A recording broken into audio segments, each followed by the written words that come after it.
बोलिए शंकर भगवान की जयकारा। थोड़ा सा आप लोग धीरे से लगाए एक बार। तो जिनको एक हाथ दिया हो एक ही हाथ उठाए, दोनों दिए हो तो दोनों उठाए। बोलिए शंकर भगवान की। अब लग रहा है आप लोग कथा सुन रहे हैं। तो भगवान शंकर आज देवादिदेव महादेव माता सती जी के साथ में कैलाश पर्वत को जा रहे हैं। भोले बाबा महादेव कैलाश पर्वत पर पहुंचे। यहाँ पर भी एक संकेत किया है।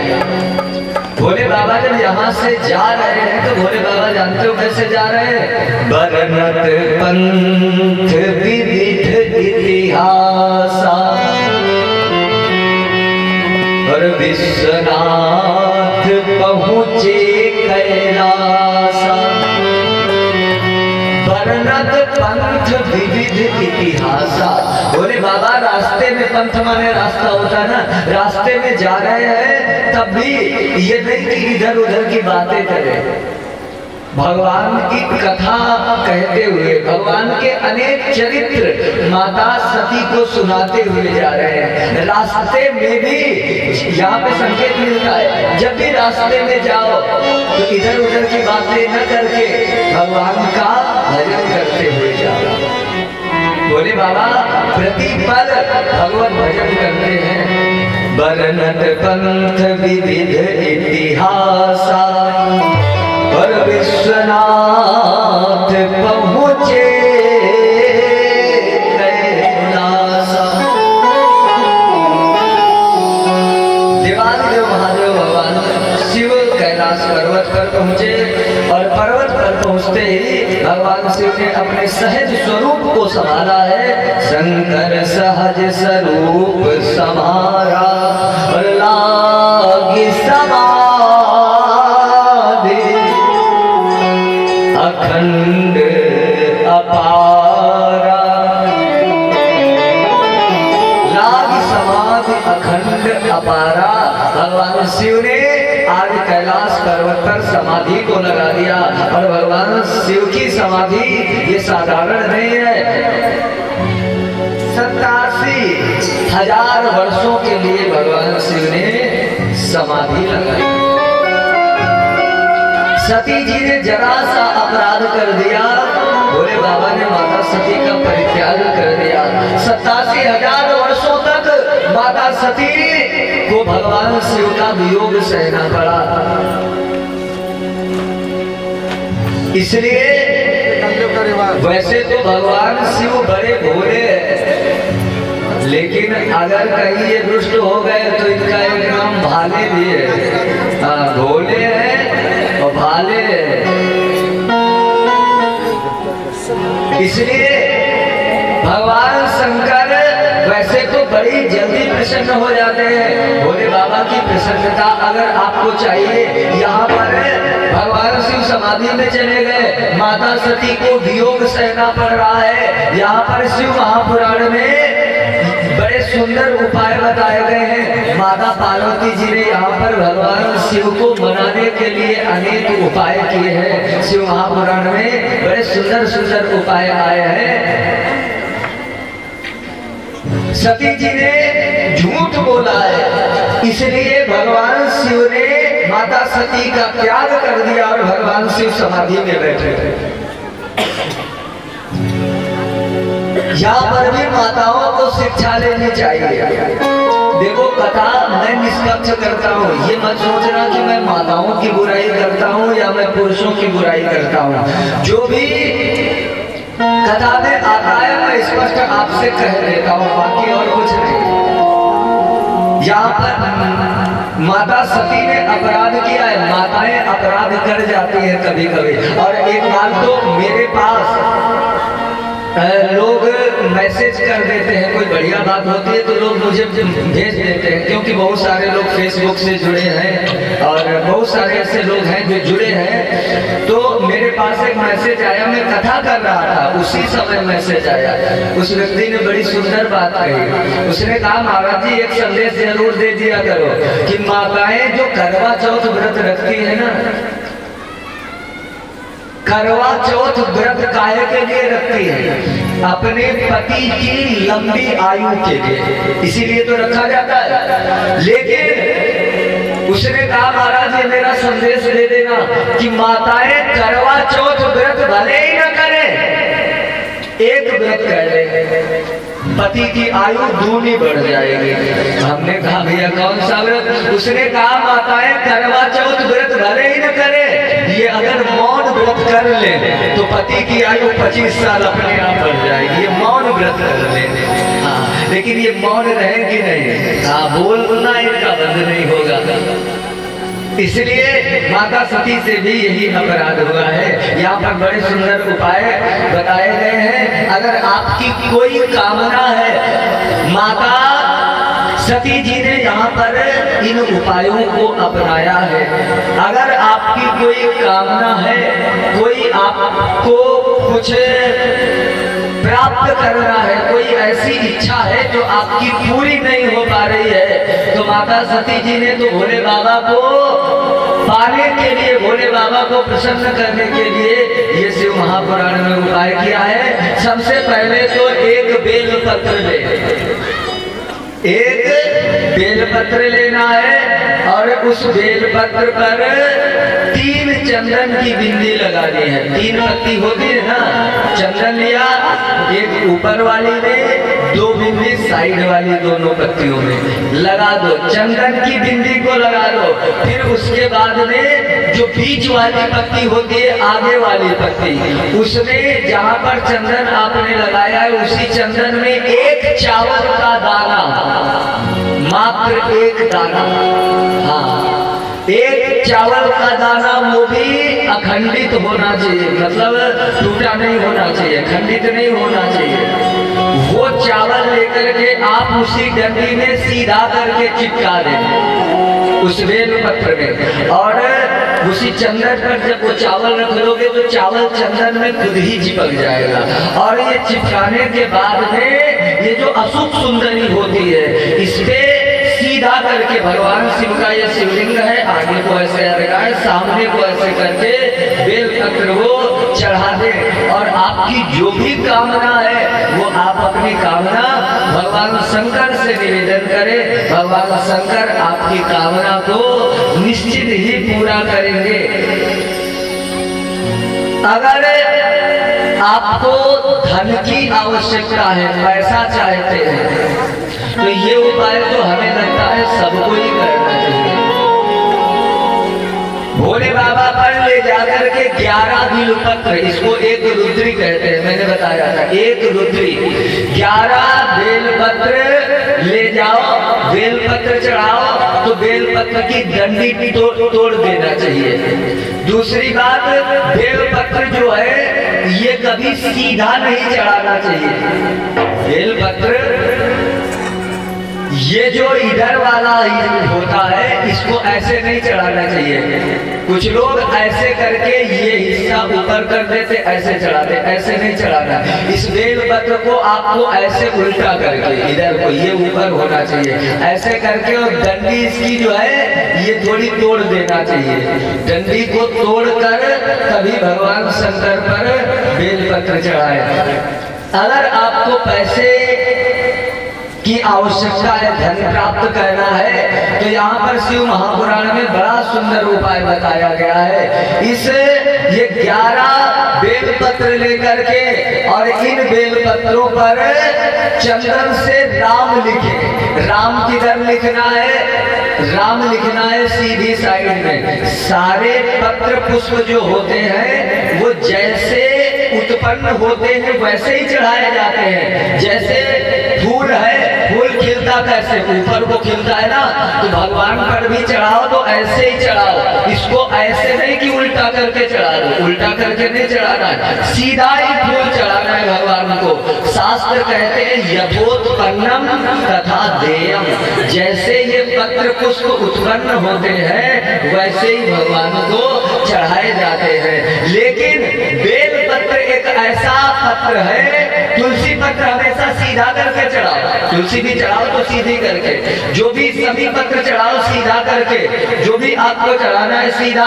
लेकिन एक बेल पत्र जो है विल्व पत्रम अधोमुखम, इसको ही उल्टा करके चढ़ाया जाता है। 11 बेल पत्र ले जाओ, चंदन से इस तरफ राम राम लिख दो और राम राम लिख करके 11 बेल पत्र पर, और उनको एक एक करके भगवान शिव पर चढ़ा दे।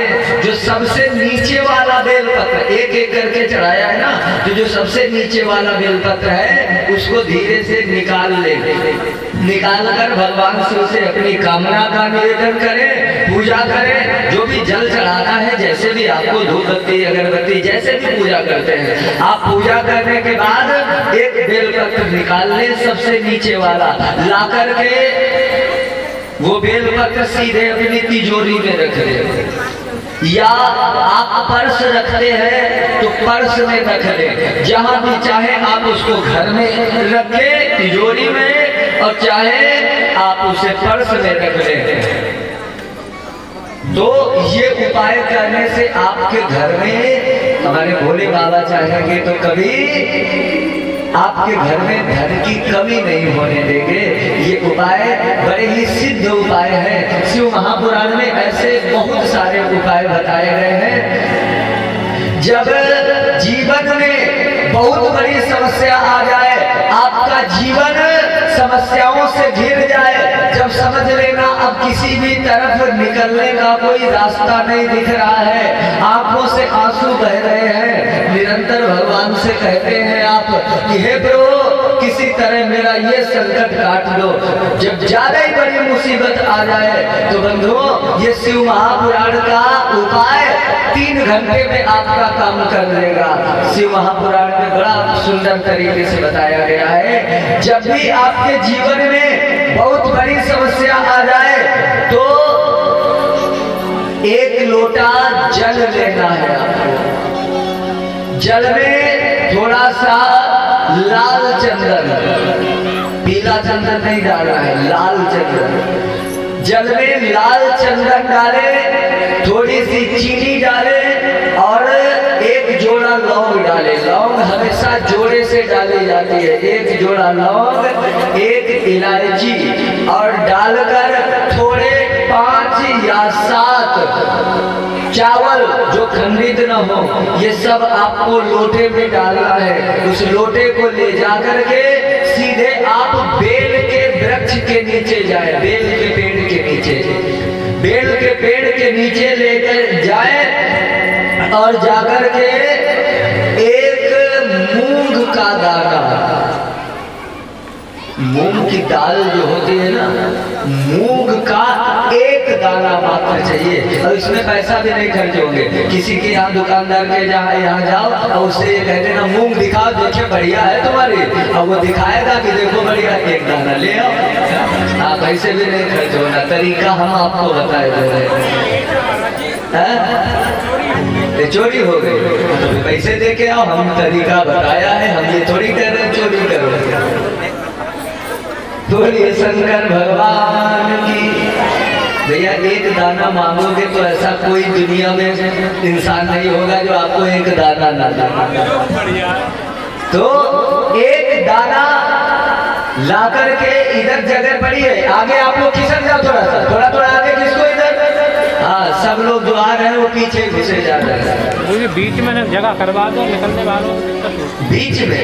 हाँ हाँ हाँ, नहीं इधर से आ जाते हैं लोग, बीच में कैसे जगह कराए, कल से जगह करा देंगे।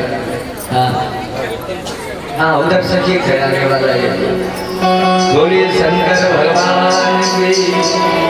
तो सबसे पहले बेल की जड़ में वो मूंग का, जो मूंग की दाल हैं वो रख दें, और रख करके उसी को शंकर मानकर, शिव मानकर, और उसी दाने पर मूंग के ये बेल का जो पेड़ होता है उसकी जड़ में रखना है, और जड़ में वो दाना रखे। और वो जो आप लोटा भर के जल ले गए हो ना, समझ लिया है क्या क्या डाला गया है? चीनी, 2 लौंग, 1 इलायची और लाल चंदन, और ये सारी वस्तुएं डाल के और उसी मूंग के दाने के ऊपर आप चढ़ा दे। और चढ़ाने के बाद में आपकी जो भी समस्या है भाव से कहना। देखो, भगवान से कभी सौदाबाजी मत करना। हम लोग भगवान से सौदाबाजी करते हैं, जानते हो कितनी बड़ी? अभी मैंने बताया था, भगवान से कहते हैं तन मन धन सब तेरा, क्या लागे मेरा है? और तब तक घर में पहुंचे श्रीमती जी नाराज। श्रीमती जी ने कहा तुम मेरी बात नहीं मानोगे, जानते हो? श्रीमती को भी समझा दिया, हाँ तुम काहे चिंता कर रहे हो, ये जितना सब है तो तुम्हारे, हम इसका क्या करेंगे, है तो सब तुम्हारे। अब ये देखो कितना चाला, भगवान से कह रहा है तन मन धन सब तेरा। पत्नी नाराज हो गई, पत्नी से भी यही कहा तन मन धन सब तेरा। और उसके बाद में बेटा आया, बेटे ने कहा पापा हमारे जितने फ्रेंड सर्किल के लोग हैं वो सब मोटरसाइकिल लेकर घूम रहे हैं, बाइक से घूम रहे हैं, और आपने बताओ आज तक हमको मोटरसाइकिल नहीं दिलाए। तो जानते हो वही आदमी भगवान से भी, वो बेटे से भी यही कहता है, कहता तुम काहे चिंता कर रहे हो, ये बताओ बेटा ये जो हमने कमाया है, इतना सब बनाया है, इसको क्या हम सर पे रख के ले जाएंगे? है तो सब तुम्हारे, लेकिन न भगवान को दिया, न पत्नी को दिया, और न ही बेटे को दिया। कितना चालाक है, हम भगवान से चालाकी करते हैं। इसलिए भगवान से निस्वार्थ भाव से, भगवान शंकर से यदि कोई जाकर के और रो देता है, शिवलिंग पे अपने आंसू गिरा देता है, तो बंधुओं भगवान शिव उसका कभी कष्ट देख नहीं पाते हैं, उसका तो कष्ट दूर हो ही जाता है। यहाँ पर ये जो उपाय बताया है, भाव से जो भी आपकी समस्या है आप भाव से निवेदन करें, प्रभु मेरी इस समस्या का निवारण मुझे दे। और अगर आपने ऐसा किया तो आपका कल्याण निश्चित हो जाएगा। भोले बाबा कोई साधारण नहीं है, इसलिए भोले बाबा की विशेष कृपा है। और हमें बड़ा सुंदर एक भोले बाबा का गीत याद आ रहा है, हमारा मन कर रहा है वो सुनाते फिर आगे कथा सुना। हाँ, ये बड़ा हमें अच्छा लगता है, और ये आपको कहीं मिलेगा भी नहीं, वहाँ मिलेगा। अच्छा, सभी लोग भजन गाया जाए, कितने लोग चाहते हैं जरा हाथ उठाएं। अरे वाह, सब लोग चाहते हैं, बड़ा सुंदर भजन है, बड़े ध्यान से, हाँ बहुत ध्यान से सुनना। भोले बाबा का श्रृंगार कैसा है, इसमें थोड़ी सी अंग्रेजी के शब्द हैं, आप सब पढ़े लिखे हैं। कि भोले के मस्तक पे मूनलाइट है, भोले के मस्तक पे और मूनलाइट है।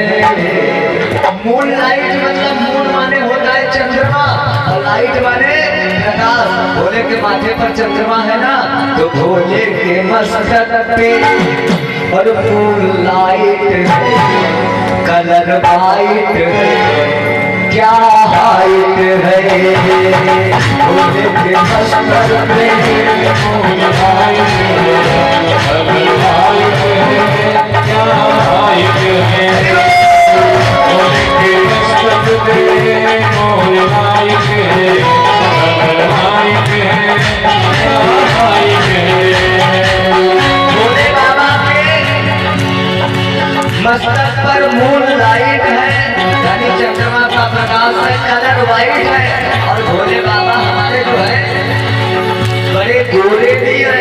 भोले बाबा जानते हो कितने गोरे हैं, फोटो में आपने भले ही सांवला देखा हो, लेकिन भोले बाबा से गोरा और कोई नहीं है। आप लोग सब मंत्र बोलते हो, कर्पूर गौरम करुणावतारम, बोलते हो ना कर्पूर गौरम। कपूर कैसा होता है, एकदम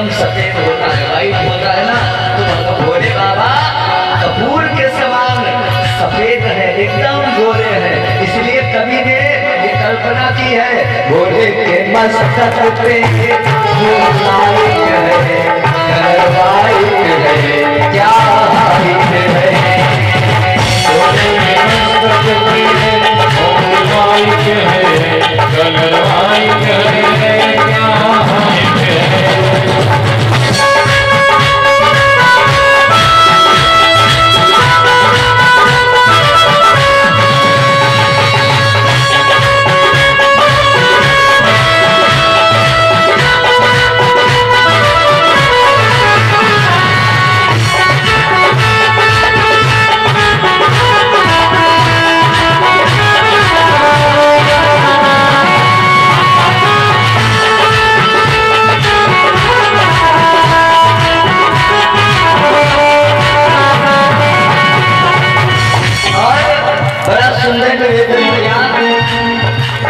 बालों में इनके गंगा बहे,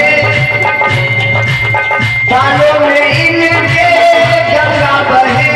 ये तो क्लियर है, ये तो क्लियर है, ये तो क्लियर है।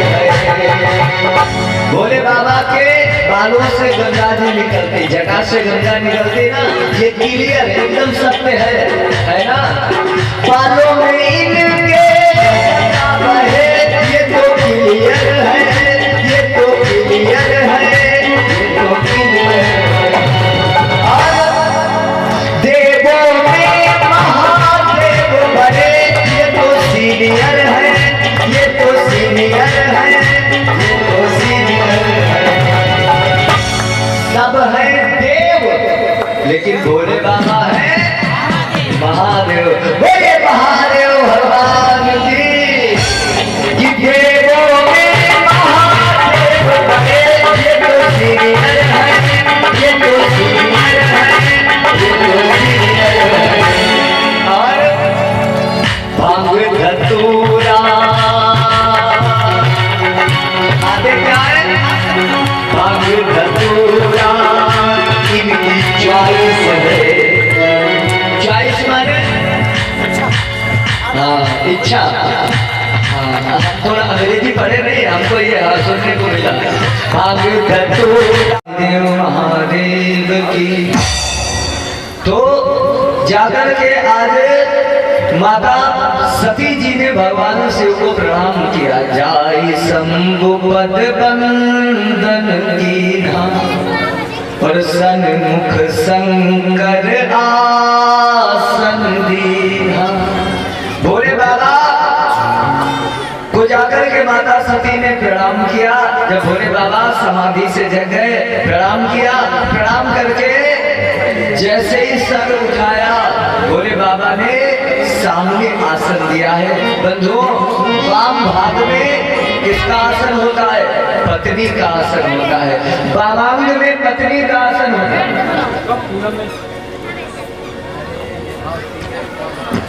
तो माता पार्वती जी को भगवान शिव ने सामने आसन दिया है। वाम भाग में पत्नी का आसन, दाहिने भाग में भाई का आसन होता है, पिता का आसन होता है, और सन्मुख जो है वो माता का आसन होता है। भोले बाबा ने आज सामने आसन दिया। माता सती जी समझ गई, हाय मैं तो पत्नी हूँ, मुझे वामांग में आसन देना चाहिए, लेकिन भगवान शिव मुझे सन्मुख आसन दे रहे हैं। सामने तो माता का आसन होता है। माता सती जी के नेत्र सजल हो गए। बड़ा कष्ट है। भोले बाबा ने यहीं पर कथा प्रारंभ कर दी कि कहने लगे हरि कथा रसाल। देवादिदेव महादेव कथा सुनाने लगे, और जैसे ही इधर कथा को सुनाया है, तो कथा सुनाने के पश्चात अब भोले बाबा जो है मन में विचार करते हैं कि सती जी का परित्याग तो मैंने कर ही दिया है, कम से कम ये कथा ही सुन ले तो कथा से ही कल्याण हो जाएगा। तो इसी भाव से भोले बाबा कथा सुना रहे हैं। अचानक हुआ क्या, ऊपर से आकाश मार्ग से अनेक विमान जा रहे हैं। माता सती जी ने ऊपर को देखा। अब भगवान शंकर नेत्र बंद करके, आंखें बंद है, कथा हो रही है।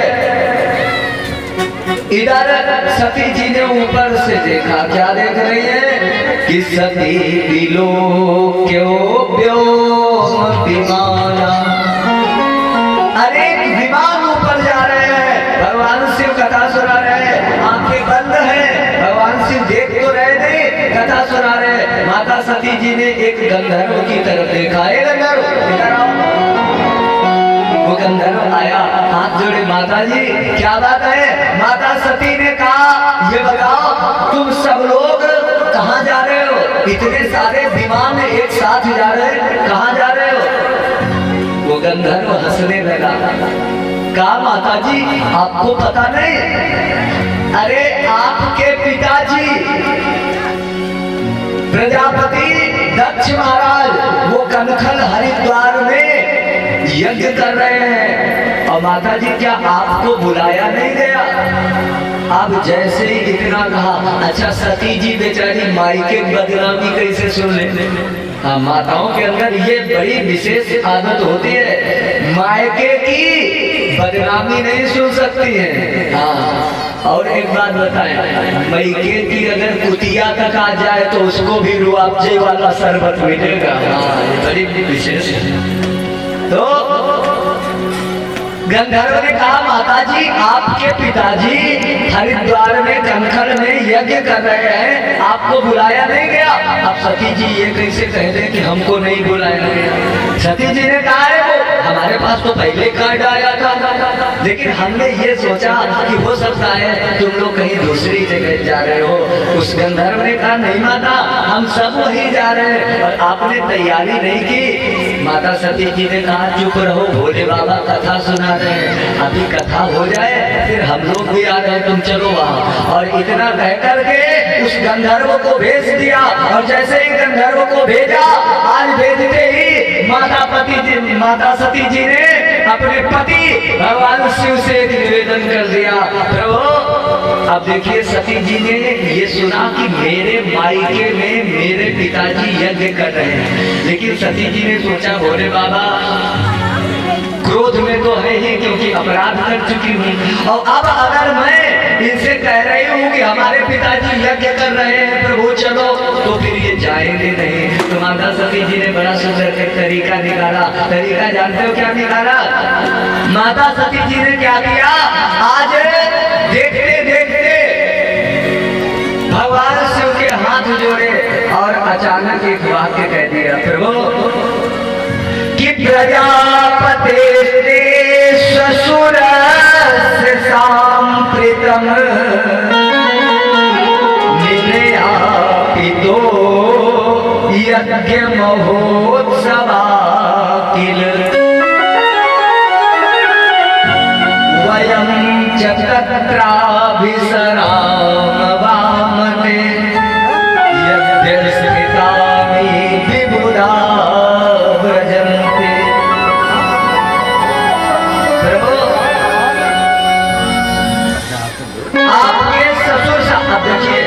माता सती जी कितने सुंदर ढंग से बोल रही है। ये नहीं कहा कि प्रभु हमारे पिताजी यज्ञ कर रहे हैं। सती जी ने सोचा अगर मैं कहूँगी मेरे पिता तो इनको गुस्सा आएगा, इसलिए सती जी ने कहा प्रभु वो आपके ससुर साहब है ना जो। ऐसा लग रहा सती जी के कुछ है नहीं। प्रभु प्रजापते ससुर सांप्रतम, आपके जो ससुर साहब है ना, अरे वो कनखल हरिद्वार में विशाल यज्ञ का आयोजन कर रहे हैं, और प्रभु क्या आप जाओगे नहीं? जैसे ही इतना कहा, अब तो भोले बाबा ने सती नेत्र खोले, सती की तरफ देखा। सती आपके पिताजी यज्ञ कर रहे हैं, तो ये बताओ कोई कार्ड वार्ड भेजा है, इनविटेशन कार्ड आया है? सती जी ने कहा प्रभु भेजा जरूर होगा। अब देखो मायके की बदनामी नहीं सुन पा रहे। भोले बाबा ने कहा कोई कार्ड आया है वहां से? सती जी ने कहा प्रभु आया तो नहीं है, लेकिन भेजा जरूर होगा। कभी कभी ऐसा होता है डाक गड़बड़ा जाती है, रास्ते में रह जाता है, भेजा जरूर होगा। हमारे पिताजी ऐसा नहीं करेंगे। भोले बाबा ने कहा नहीं सती, तुम्हारे पिता नहीं किए। तो आपके पिताजी ने ही ये किया है। उन्होंने कोई भी कार्ड नहीं भेजा है। और सती, मैं तुमसे एक निवेदन करूंगा कि वहां पर मत जाओ। क्यों? बोले जो बिनु बोले और जाहु भवानी,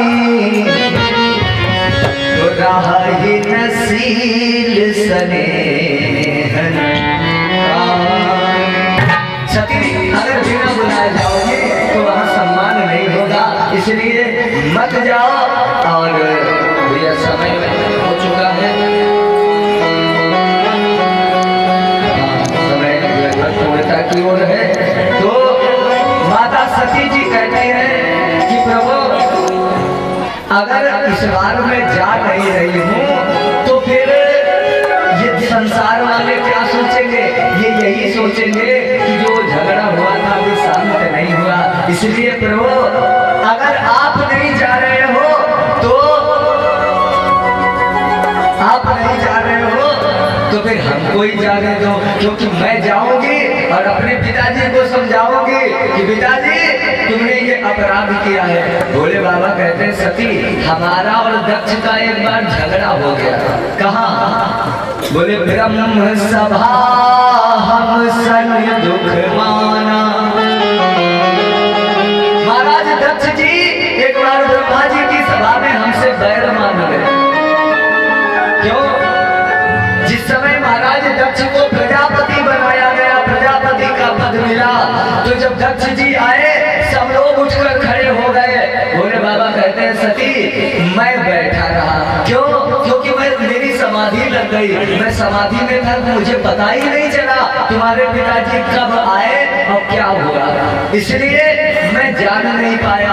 और महाराज दक्ष को ये बात बड़ी बुरी लगी कि सबने उठकर सम्मान किया और शंकर ने सम्मान नहीं किया। तो दक्ष जी ने हमें अपशब्द कहना प्रारंभ कर दिया।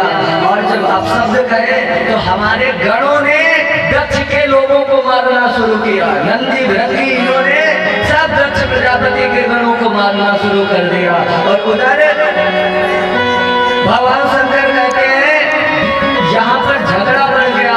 जब मेरी आंखें खुली तो देखा कि वहां झगड़ा हो रहा था, क्योंकि मैं तो समाधि में था।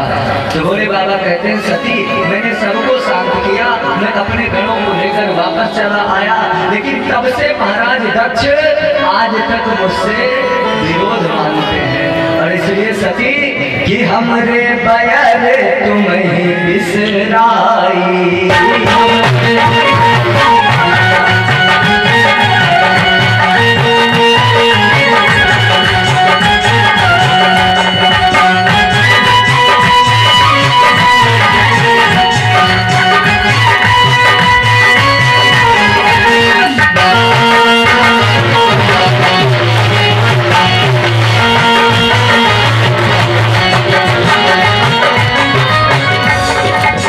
हमरे बैर तुम्हें बिसराए।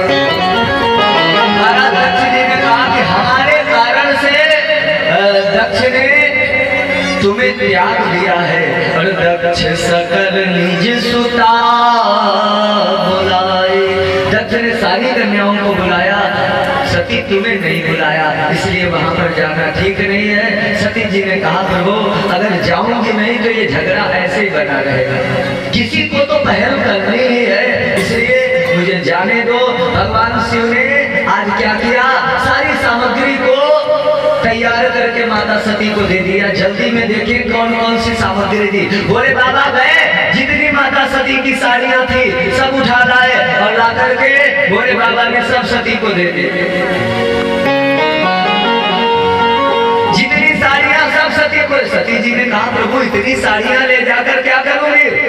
भोले बाबा ने कहा सती इसलिए ले जाओ क्योंकि वहां पर तुम्हारी अन्य 15 बहनें आएंगी। सती जी 16 बहन है, तो 15 बहनें और आएंगी और वो सब दिन में अगर 2 बार साड़ी चेंज करें तो सती तुम 3 बार चेंज करना, ताकि कोई ये न कहे कि शंकर के यहाँ कुछ है नहीं।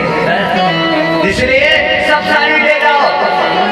यहाँ पर बड़ा सुंदर एक श्लोक आया है कि ताम सारिकाम कंदुक दर्पणाम्बुज श्वेतानपत्रं व्यजनस्त्रिगादिभिः।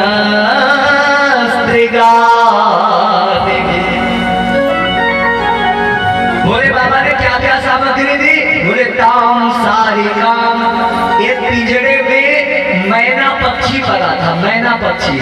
एक माता सती जी ने मैना पाल रखी थी। बोले बाबा ने पिंजरा उठाकर दे दिया, सती इसको भी लेके जाओ। सती जी ने कहा इसका क्या होगा?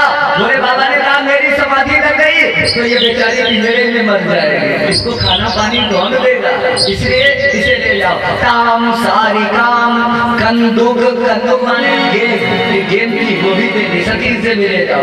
दर्पणाम्बुज, दर्पण माने शीशा। सती जाओ, वहाँ भीड़ भाड़ होगी, अपना शीशा ले जाओ, बढ़िया दिन भर मेकअप कर लेना, बढ़िया श्रृंगार करना, ये भी ले जाओ।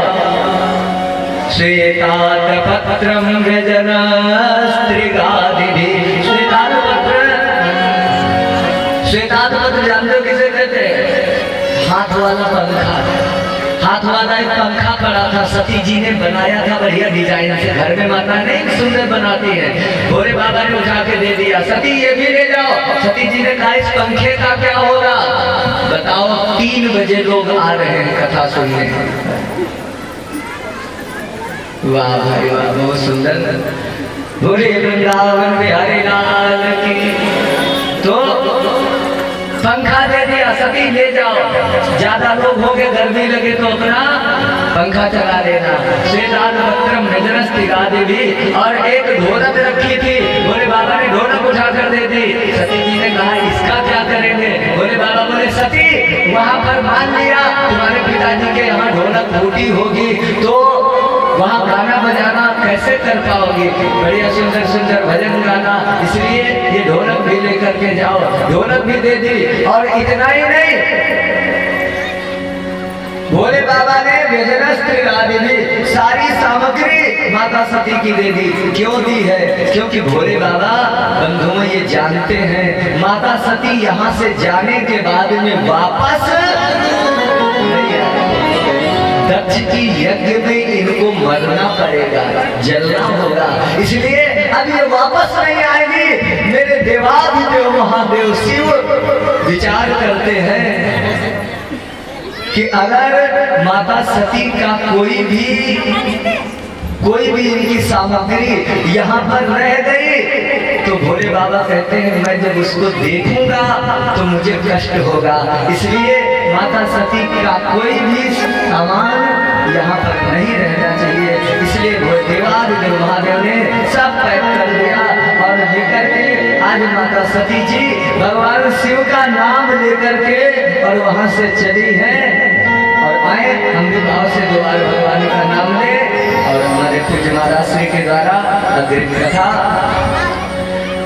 कि कहीं राम लिख दिया है, कहीं श्याम लिख दिया,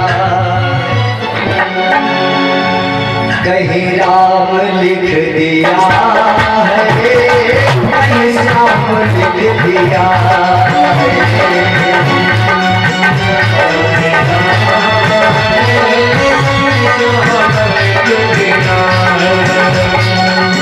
सांसों के हर सिरे पे, सांसों के हर सिरे पे और तेरा नाम लिख दिया। आप लोग थोड़ा ताली बजाते हैं। कहीं राम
सीता हरण में रावण संजीव की लड़ाई।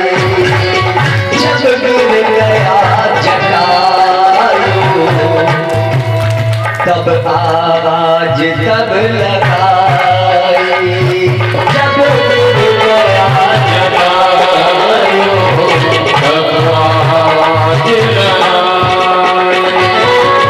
हिस्से में उसके प्रभु ने, हिस्से में उसके प्रभु ने और निज धाम में दिया। नहीं राम लिख दिया, नहीं श्याम लिख दिया।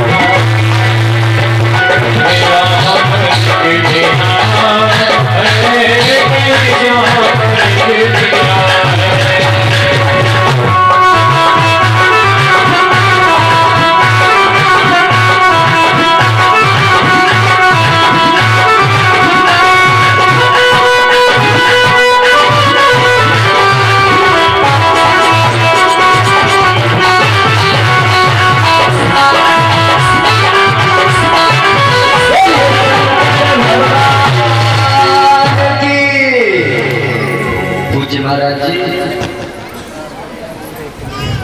बोलिए गुरुदेव भगवान की जय। गुरुदेव भगवान का आगमन हो रहा है।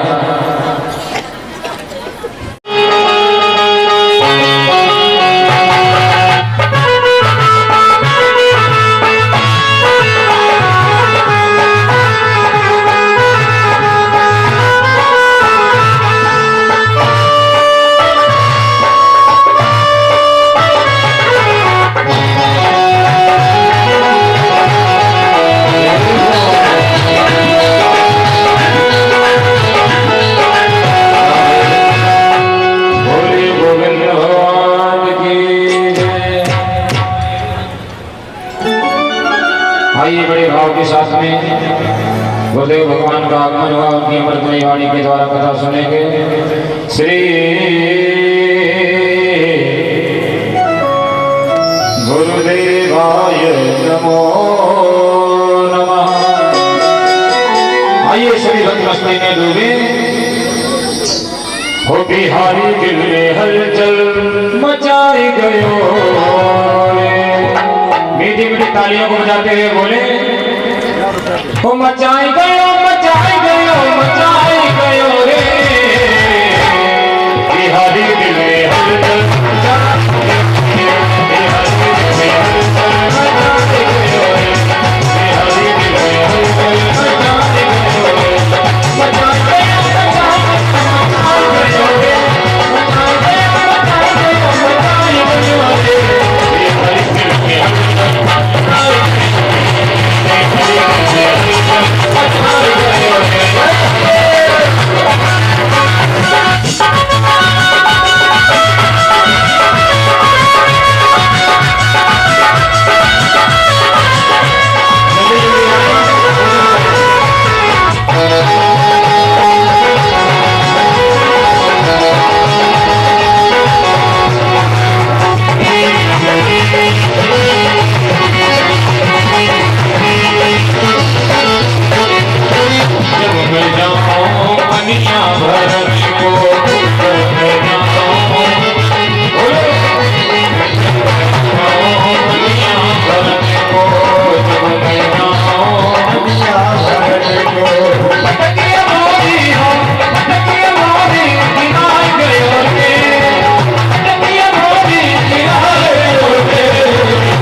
हलचल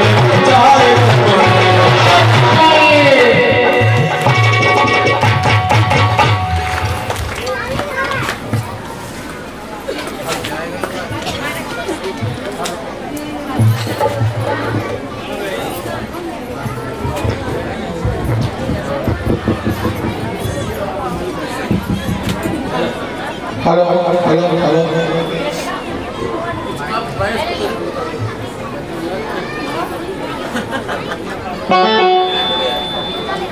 हेलो हेलो बोल सच्चे दरबार की।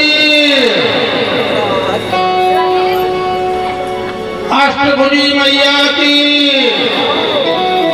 गणपति जी महाराज की, व्यास जी महाराज की,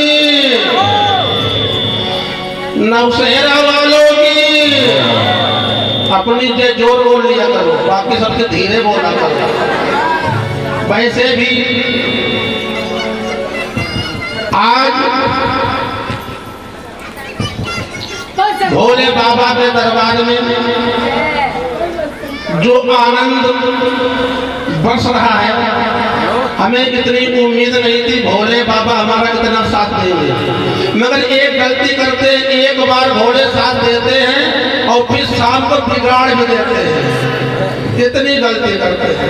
भोले बाबा से कामना करेंगे ये नवशहरा गांव तुम्हारा है और नवशहरा गांव वाले तुम्हारे हैं, जो तुम्हारे दर पे आ गए हैं, आ चुके हैं, ये तुम्हारे हो जाएं, तुम्हारे हो जाएं, तुमसे कहीं दूर न जाएं, ऐसी हमारी कामना है।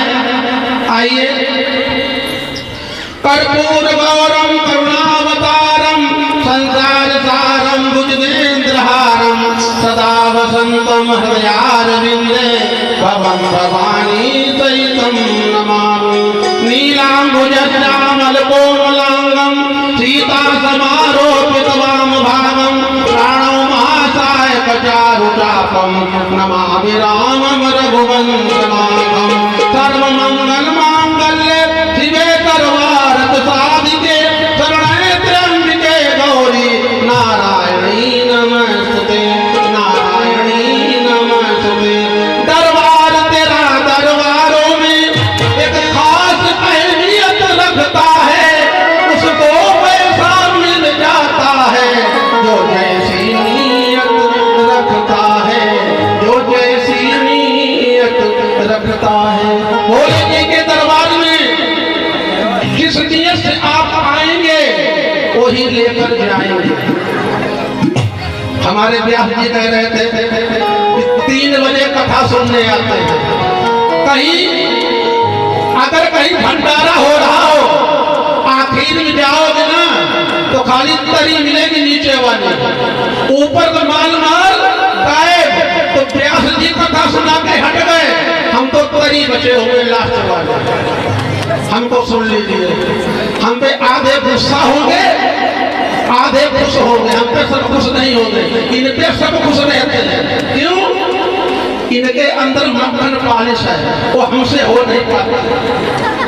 हमारा उद्देश्य है कि जैसे हमारे व्यास जी ने एक दिन बताया था, गंदे डिब्बे में कितना भी महंगा घी रख दोगे तो खराब हो जाएगा। तो डिब्बा कौन है और घी कौन है? एक कल बताएंगे, आज नहीं। आज बताएंगे कल लोग कम हो जाएंगे। वो सच्चे दरबार की। आइए कि भोले का दरबार है और नवसारा गांव है कि भोले तेरा अद्भुत नजारा, भोले तेरा अद्भुत नजारा तेरे नवशहरा में है।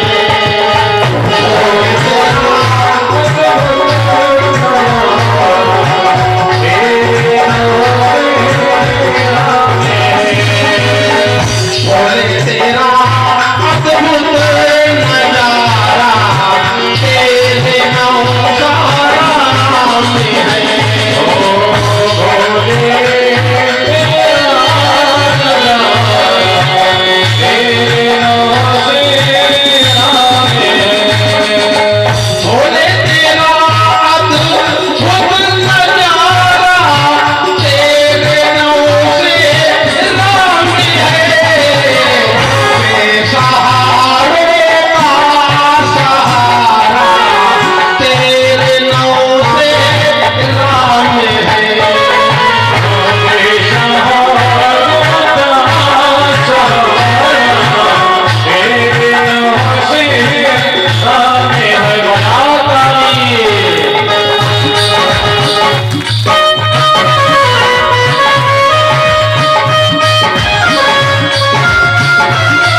भगवान की कथा में भगवान के लिए हमको हर काम करने में शर्म आती है।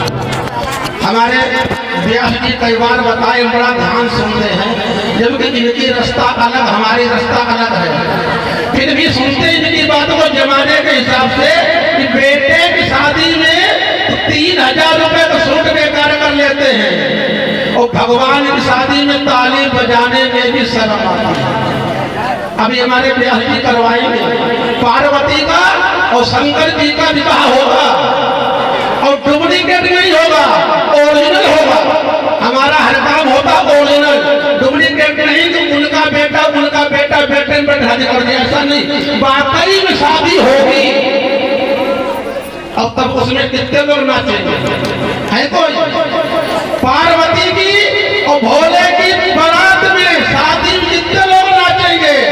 एक बात बताएं, जो भगवान के दरबार में नाच लेता है उसको 84 लाख फिर नाचना नहीं पड़ता।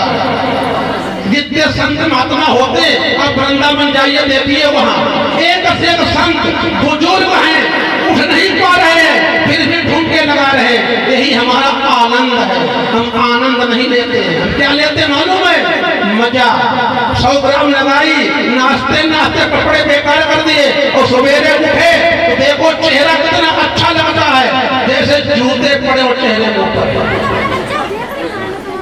अपने शरीर को बर्बाद खुद कर लेते हैं, अपने समय का ध्यान नहीं देते हैं, शरीर का ध्यान नहीं देते हैं, अपना खुद का ध्यान नहीं देते हैं। इसलिए समय को होना बहुत जरूरी है। एक अगर समय नहीं है तो कुछ नहीं है। अभी एक कथा आती है शिव पुराण में, बाबा धाम की। बाबा धाम में जिसको कहते हैं बैजनाथ धाम, बैजनाथ धाम में एक चरवाहा रहता था। चरवाहा पूरे गांव के जानवर चराने ले जाता था। उसका नाम क्या था मालूम है? बैजू। बैजू चरवाहा पूरे गांव जानवर चराने ले जाता था। जब जानवर चरा के आता था, रास्ते में एक मंदिर मिलता था भोले बाबा का, तो भोले बाबा को 5 लाठी मार करके तब लौट करके आता था वो। एक दिन बरसात हो रही थी, बरसात में वो भोले बाबा को मारना भूल गया, लौट घर आ गया, घर में भोजन करने लगा। जब भोजन कर रहा था उसे याद आया, हमने आज लाठी नहीं मारी है, भोजन छोड़ दिया। उठाई लाठी और पहुंच गया, भोले जी ने 2 मारी, तीसरी उठाई, भोले बाबा प्रकट हो गए। उनको देखा, लाठी छूट गई हाथ से, कांपने लगा। बाबा हमने आपको मारा है, आप इतना क्यों खुश हो गए? बोले पहले वरदान मांग लो। तो बोले बाबा हमने मारा है और मारने पे मिलता वरदान। बोले बाबा बोले तुमने मारा हमको जरूर है, मारा तुमने हमको नियम से है, एक दिन भी तुमने नागा नहीं किया है, एक दिन तुम्हारी अपसेंट नहीं हुई है, आप तुम भूल गए हो, चले गए, भोजन को छोड़ करके हमको मारने चले आए हो। क्या तुमको चाहिए मांग लो। चरवाहा था, अनपढ़ था, पढ़ा लिखा नहीं था, तो बोला अगर देना चाहते हो तो इस जगह पहले पूजा हमारी होगी, फिर पूजा तुम्हारी होगी।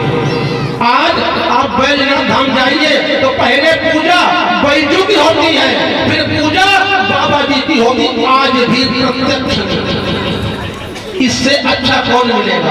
एक लोटा पानी नहीं डाल सकते थे तो बेचारे मार खा के भी खुश हो गए और सामने आप खड़े हो गए। इससे सस्ता देवता कौन मिलेगा? मगर हमारी गलती है, हम कुछ करना नहीं चाहते और करना चाहते भी हैं वो भी उल्टा। ज्ञान हमारे समाज में जिसके पास बैठ जाओ सबके पास ज्ञान है। हमारे यहाँ रायचंद बहुत ज्यादा है। हमारे कई ऐसे भक्त आए हैं, उनका कहना महाराज जी हनुमान जी की पूजा महिलाएं नहीं कर सकती क्या? हमको कई लोगों ने मना किया कि महिलाएं हनुमान जी की पूजा नहीं कर सकती हैं। हमने कहा बेवकूफ है जो मना कर रहे हैं। हनुमान जी की पूजा अगर करना है तो हनुमान चालीसा में लिखी हुई साफ साफ आप किसी से पूछते क्यों हैं? हनुमान जी की पूजा महिलाएं नहीं कर सकती, कर सकती है, लिखा हुआ कि संकट कटे मिटे सब पीरा। हर संकट का डॉक्टर है और जो सुमिरई हनुमत बलबीरा, जो माने सब आ गए। जो भी है जो संकट में फंसा हुआ है वो किसी को नहीं याद करे, वो हमारे हनुमान जी को कलयुग में यही एक जीवित देवता है। अगर आप शंकर जी की पूजा करेंगे, शंकर जी बाद में नंबर आएगा, पहले हनुमान जी। शंकर स्वयं केसरी नंदन, स्वयं केसरी नंदन।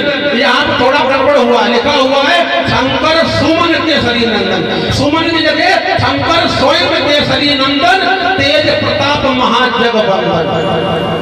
तो भैया कैसे नहीं हनुमान जी की पूजा महिलाएं कर सकती? जो सभी नहीं, जो माने सब आ गए। जिसके ऊपर कोई संकट आए वो हनुमान जी को याद करे। पता नहीं कहां से रायचंद आ जाते हैं, न करेंगे न कुछ करने देंगे। उनका कहना ये हम नहीं कर रहे हैं, तुम भी मत करो। इसलिए महिलाओं को हनुमान जी की पूजा नहीं करना, बिल्कुल करना चाहिए। हाँ, एक चीज आती है, 9 वर्ष के अंदर जो कन्याएं हैं, 9 साल के अंदर जो कन्याएं हैं, वो हनुमान जी के पैर नहीं छूती है। हनुमान जी पैर स्पर्श नहीं कराते, उनको माँ का रूप देते हैं। हमारी माँ की जब कन्याएं खिलाई जाती हैं, एक लंगूर बैठाया जाता है बीच में, वो हनुमान जी हैं, वो देवी का रूप मानते हैं। 9 साल के अंदर जो कन्याएं हैं हनुमान जी को पैर नहीं छू सकती है, बाकी सब कुछ कर सकती है। और भैया क्या बताएं, कुछ लोग कहते हैं महिलाओं को शंख नहीं बजाना चाहिए। क्या होता है, घर में सब सत्यानाश हो जाता महिलाओं को शंख बजाने से। ये बताओ हम मान क्यों लेते हैं? दुर्गा जी के हाथ में शंख भी तो है, वो महिला नहीं क्या? दुर्गा जी के हाथ में शंख है तो आप लोग